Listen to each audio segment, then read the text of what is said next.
जय श्री गणेश, हरे कृष्ण, हर हर महादेव। नमस्कार बंधुओं, कैसे हैं आप सभी। हमेशा की तरह उम्मीद करती हूँ कि आप सभी बहुत अच्छे होंगे, बहुत आनंदित होंगे, खुशहाल होंगे। बंधुओं, ये खुशहाली सदैव बनी रहे। मैं अलका सिंह इसी की आप सभी को शुभकामनाएं देती हूँ। और इस सोशल मीडिया के माध्यम से मैं यही कहना चाहती हूँ कि बंधुओं, भागिए मत। भागने से कुछ नहीं हासिल होना है। धैर्य बहुत मायने रखता है हर चीज़ में ही। आज सुबह एक घटना हुई उत्तराखंड के मनसा देवी मंदिर में, जिसको सुनकर मन बहुत परेशान हुआ, तकलीफ हुई मन में। और थोड़ी देर बाद में बाराबंकी उत्तर प्रदेश में एक घटना हुई, जहां भगवान भोले शंकर को जल चढ़ाने को लेकर इतनी बड़ी घटना हुई, जहां ये सुनने को मिला कि बंदर कूद गए और बिजली का तार ऊपर से गिरा और उसकी वजह से तमाम लोग हताहत हुए और तमाम लोग घायल होकर हॉस्पिटल पहुंच गए। एक दो लोग परम धाम को भी प्रस्थान कर गए। आज इसी पर आप सबसे मैं अपने विचार रखना चाहती हूँ कि ऐसा क्यों होता है ऐसा कि जब भी कोई त्योहार आता है हम लोग उमड़ घुमड़ कर मंदिर और अपनी जगह पे पहुंच जाते हैं। क्या परमात्मा उस क्षण, क्या उसी मंदिर में, जितने इस हिंदुस्तान के अंदर मंदिर हैं, क्या हर मंदिर में परमात्मा उस समय विराजे होते हैं? क्या परमात्मा उसी मंदिर के अंदर होते हैं जहां इतनी भगदड़ मच जाती है? मंदिर एक परमात्मा ने आस्था का प्रतीक बनाया। हमारे जो भी गुरुजन थे, जो हमारे, जिन लोगों ने हमें अध्यात्म की ABCD XYZ समझाई, उन लोगों का एक मंदिर, एक स्थापना करना इसलिए एक माध्यम था जहाँ एक हर वक्त भगवान की आराधना, पूजा अर्चना होती है, तो एक पॉजिटिव वाइब्रेशन रहता है, पवित्र वाइब्रेशन रहता है, सकारात्मक वातावरण रहता है। इसलिए बनाया गया कि वहाँ लोग जाकर कुछ देर बैठेंगे, कुछ देर अपनी बातें करेंगे, कुछ देर परमात्मा को निहारेंगे, अपने आँखों को तृप्त करेंगे, अपने हृदय को तृप्त करेंगे, अपनी जो भी भावनाएं हैं वो मंदिर में परमात्मा के समक्ष बोल आएंगे। मन हल्का हो जाएगा, पॉजिटिव वाइब्रेशन लेकर वहाँ भजन कीर्तन जाप सब करते हुए, और मन आनंदित हो जाएगा। वो अपनी परेशानियों को वहीं छोड़ आएंगे, प्रफुल्लित हो जाएंगे, खुश हो जाएंगे, प्रसन्न होकर वो अपने घर को वापसी करेंगे। इसलिए एक मंदिर का निर्माण किया गया, मंदिर एक जगह बनाई गई। हमारे गुरुजनों ने वो सोच समझकर, हमारे शास्त्रों में जितना कुछ भी वर्णित है, हमारे देश के धर्म गुरुओं ने बहुत सोच समझकर उन सब चीज़ों को बनाया। लेकिन समय के साथ साथ हम इंसान क्या करते हैं? हम इंसान सिर्फ भाग रहे हैं, दौड़ रहे हैं। जो कुछ भी प्रारब्ध कालांतर से हमारे जो हमारे लोगों ने हमें समझा दिया, हम उसी को समझते हुए आगे भागते चले जा रहे हैं। कोई ये नहीं सोचता है कि अगर कोई चीज़ समय के साथ परिवर्तन होना आवश्यक होता है, परिवर्तन ही इस प्रकृति का शाश्वत नियम है, तो किसी को ये क्यों नहीं समझ में आता है कि जब हमारे शास्त्र की रचना हुई उस समय हमारे देश में कुछ भी नहीं था। हम सभी लोग जिन परिस्थितियों में, हमारे जो पूर्वज थे वो किन परिस्थितियों का सामना किए, जैसा हम लोगों ने अभी चातुर्मास के वीडियो में इस चीज़ पे हम लोगों ने काफ़ी इस पे चर्चा की कि जिस समय शास्त्रों की रचना हुई उस समय गांव थे, शहर नहीं था, लाइट नहीं थी, रोड नहीं थे, कोई अन्न नहीं था ऐसा जिससे भरण पोषण हो सके। आज की तरह गेहूँ, धान, ये सब चावल कुछ नहीं था। उस समय सिर्फ जो हमारे लोगों ने जब अन्न उगाना शुरू किया तो मोटे अनाज होते थे, जिसमें सवा, कोदो, रागी, मड़वा, जौ, मक्का, चना, यही सब की खेती होती थी।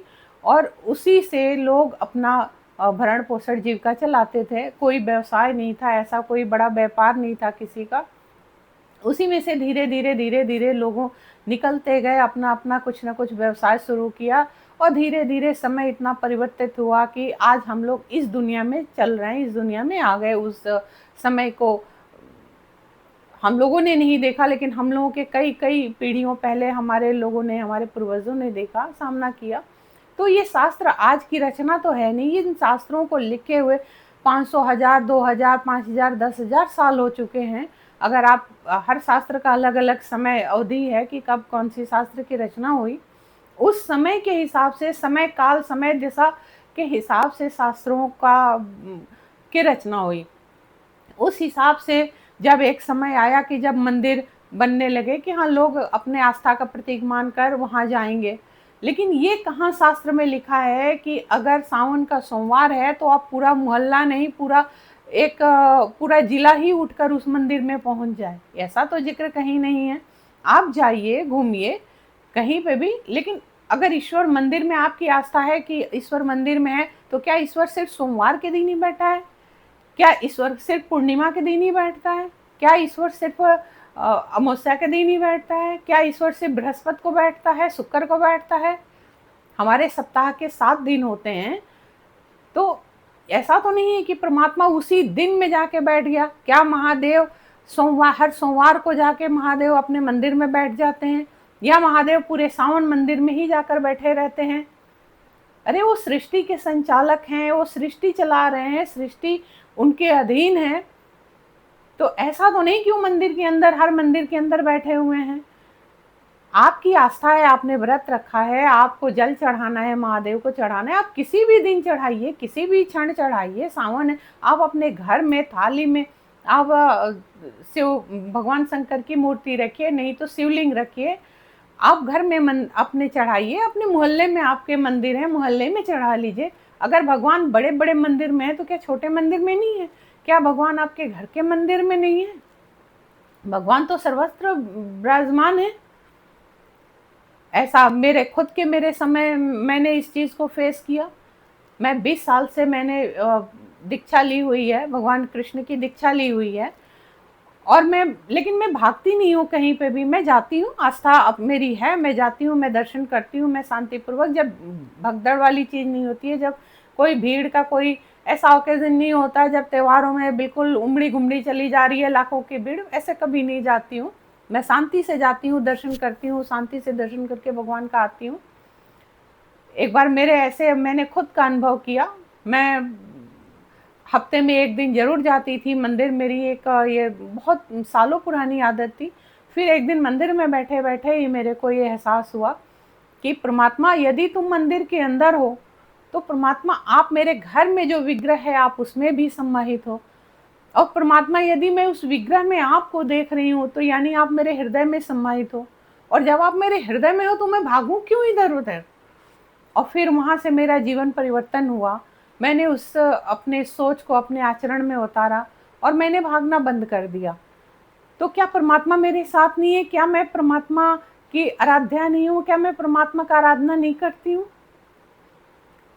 शायद वो भागने वाले लोगों से मैं ज़्यादा परमात्मा को महसूस करती हूँ, उन भागने वाले लोगों से ज़्यादा मैं उस ईश्वर में आस्था रखती हूँ, क्योंकि शायद कहीं ना कहीं एक थोड़ा सा मुझे ये एहसास हुआ कि नहीं, भागने में कुछ भी नहीं रखा है। अगर ईश्वर को टटोलना है तो मुझे कबीर जी के चौपाइयों को याद करना पड़ेगा, उनके लिखे हुए दोहे को याद करना पड़ेगा। जैसा मैंने आप लोगों के सामने पहले भी बोला है कि कोई भागे काशी, कोई मथुरा जाए, कोई द्वारिका को भागे, हरि घट विच माहे। तो हरि तो हमारे हृदय में है, हमें उसको यही महसूस करना है। आप शिव भक्त हो सकते हैं, आप विष्णु भक्त हो सकते हैं, आप राम भक्त हो सकते हैं, आप माँ भगवती के भक्त हो सकते हैं, हमारी जितने देवी देवता आप उनके भक्त हो सकते हैं। यदि आप किसी पंथ के हैं, किसी मजहब के हैं, किसी संप्रदाय के हैं, आप उनके भक्त हो सकते हैं। लेकिन ये जरूरी नहीं है कि आप भीड़ के साथ भागिए। आए दिन ये घटनाएं होती रहती हैं। कहीं पता चलता है भगदड़ मच गई, हजारों लोग दब के मर गए, कहीं पता चलता है हजारों लोग बह गए, कहीं पता चलता है हजारों लोग गए हुए थे, 10 लोग मर गए। तो ये चीज़ें क्यों आती हैं? ये इसीलिए आती है क्योंकि भीड़ एक साइड भागती है। अगर हम लोग उदाहरण के तौर पे देखें तो सावन का महीना चल रहा है, सोमवार को जल गिराना है, तो भगवान शिव को हम अपने घर में भी जल गिरा सकते हैं, उनकी आराधना कर सकते हैं। हमारे पास जल भी यदि गिराने का कोई साधन नहीं है हम अपने मंदिर में बैठ के, हमारे पास यदि मंदिर भी नहीं है तो हम अपने घर में एक साफ सुथरा आसन लगा सकते हैं, बैठ सकते हैं नहा धुलाकर, स्वच्छ होकर, एक स्वच्छ वातावरण में अपने घर का एक कोना ढूंढ के हम बैठ सकते हैं। अपने ध्यान को भगवान शिव के चरणों में लगा सकते हैं और भगवान शिव से आराधना कर सकते हैं कि प्रभु, बस मेरे पास कुछ नहीं है, मैं जो हूँ आपकी शरणों में पड़ी हूँ या पड़ा हूँ, परमात्मा आप अपना आशीर्वाद दीजिए, मेरा उद्धार कीजिए। तो क्या भगवान नहीं मिलेंगे? ये जो भीड़ चली जाती है, ये लाखों लाखों की भीड़ चली जाती है और फिर लोग दोष देते हैं कि शासन गलत है, प्रशासन गलत है, जो जिसकी सरकार होती है उसको लोग दोषारोपण करते हैं। सरकार कहाँ कहाँ करेगी, कुछ जिम्मेदारियां हमारी और आपकी बनती हैं। ये तो सरकारों का काम है, तो राजनीतिज्ञों का काम है। किसी की सरकार आई तो दूसरे विपक्ष वाले उस पर दोषारोपण करते हैं, किसी की सरकार आई तो दूसरे विपक्ष वाले उस पर दोषारोपण करते हैं। ये तो निरंतर से, ये जब से हमारी राजनीति की दुनिया है तब से ये चल रहा, और आदि अनादि तक ये, जब तक राजनीति चलेगी ये तो चलता रहेगा। लेकिन सोचने की जरूरत हम में है, आपको है। अगर हम अपने आप को सुधार कर लें, हम अपने आप को सोच लें, संभाल लें, तो फिर हमें किसी को दोष देने की ज़रूरत नहीं पड़ती है। सरकार नहीं कहती कि आप अपने घरों से निकलिए और भागते चले जाइए, आप, सरकार नहीं कहती, कोई भी सरकार नहीं कहती है, किसी भी पार्टी, किसी भी नेता, कोई भी सरकार हो, कोई नहीं कहता, वो बिगुल नहीं बजाता कि आप अपने घर से निकलिए और लाखों लाखों लाखों की तादाद में आप एक मंदिर के पास पहुंच जाइए जल गिराने के लिए, वहाँ भगवान विराजे हुए हैं, वहाँ भगवान स्वयं आकर खड़े हुए हैं। ऐसा नहीं होता है। आप आस्था लेकर जा रहे हैं, लेकिन वास्तव में क्या मिलता है? आप भगदड़ के बीच में भागे चले जा रहे हैं। यदि आपको मालूम है कि सोमवार को ही जल गिराना है, तो आप घर के पास के मंदिर में गिरा लीजिए, भगवान वहाँ भी हैं। क्या आवश्यक तो नहीं है कि जहाँ पे संकरी गली हो, जहाँ पे इतनी भीड़ में लोग आते जाते हों, वहीं जाके हम जल गिराएंगे?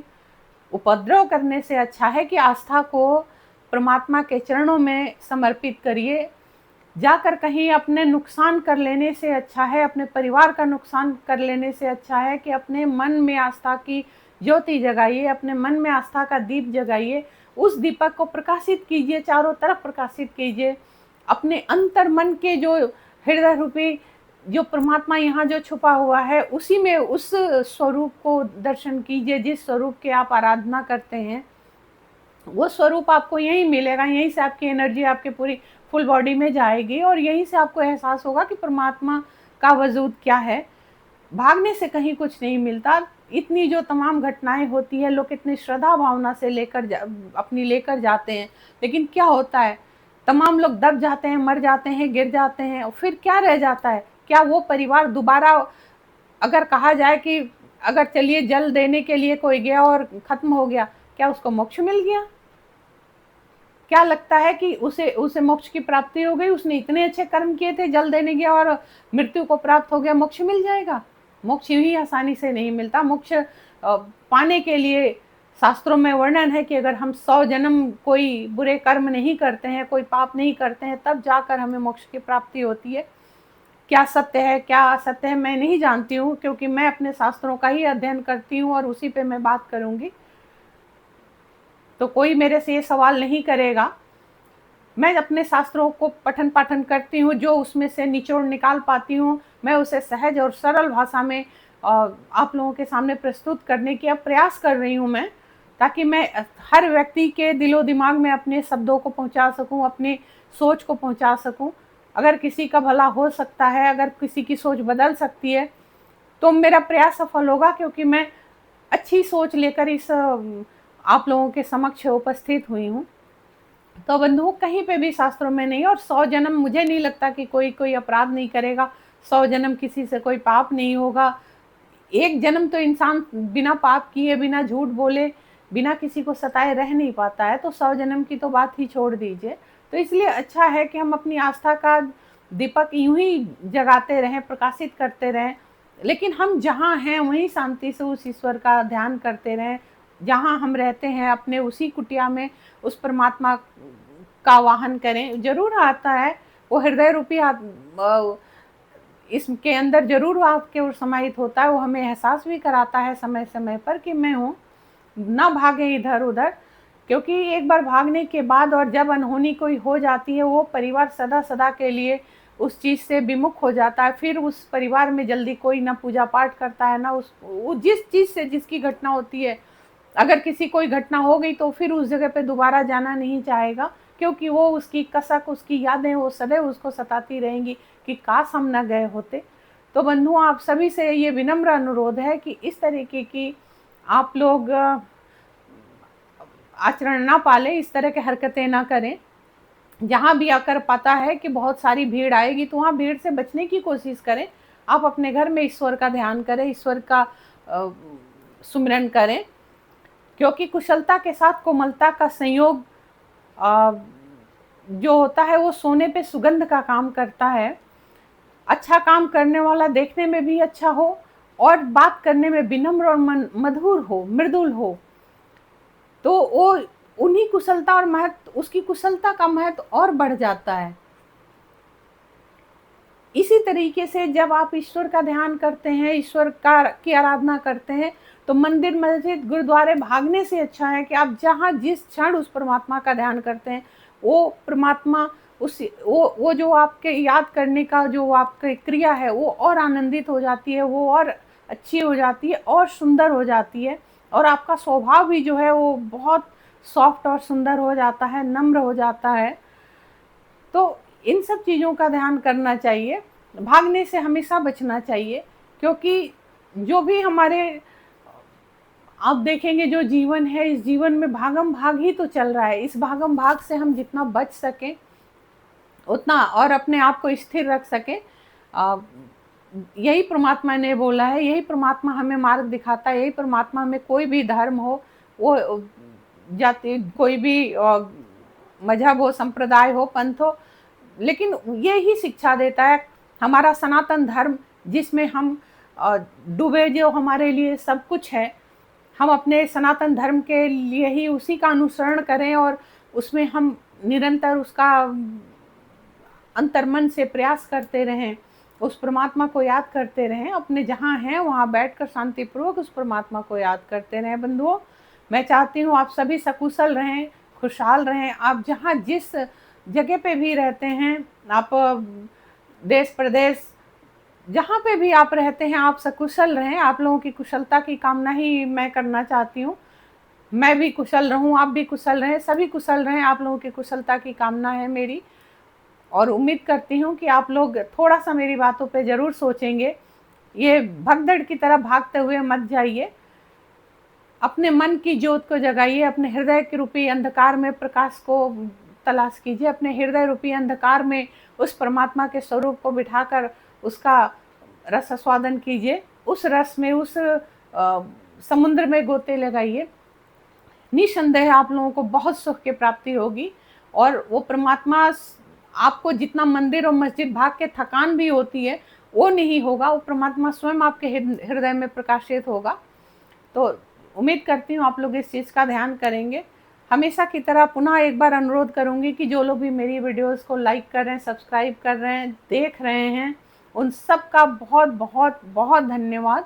और जो लोग हमें सब्सक्राइब, हमारी वीडियो को सब्सक्राइब नहीं कर रहे हैं, हमारे चैनल को सब्सक्राइब नहीं कर रहे हैं, लाइक नहीं कर रहे हैं, उन लोगों का भी बहुत बहुत धन्यवाद।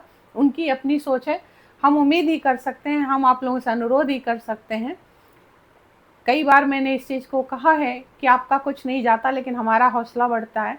हमारी जो मेहनत है, हम जो अपने व्यस्ततम समय से समय निकाल कर जो अपने आप लोगों के सामने जो अपने सोच को प्रस्तुत करते हैं, उस प्रस्तुति में हमारा हौसला और बढ़ता है, और हमें लगता है कि बेहतर से बेहतर हम अपने समाज को, अपने देश को, अपने बंधुओं को क्या दे सकते हैं, तो वो हम प्रयास करते हैं। तो इसलिए अगर आप लोग मेरे चैनल को सब्सक्राइब करेंगे, मेरे वीडियोस को ज़्यादा से ज़्यादा लाइक करेंगे, शेयर करेंगे, तो मुझे बहुत अच्छा लगेगा, बहुत प्रसन्नता होगी। और प्लीज़ बेल बटन को दबाना ना भूलें। तो आज यहीं इस यात्रा की समाप्त करते हैं। हरे कृष्ण।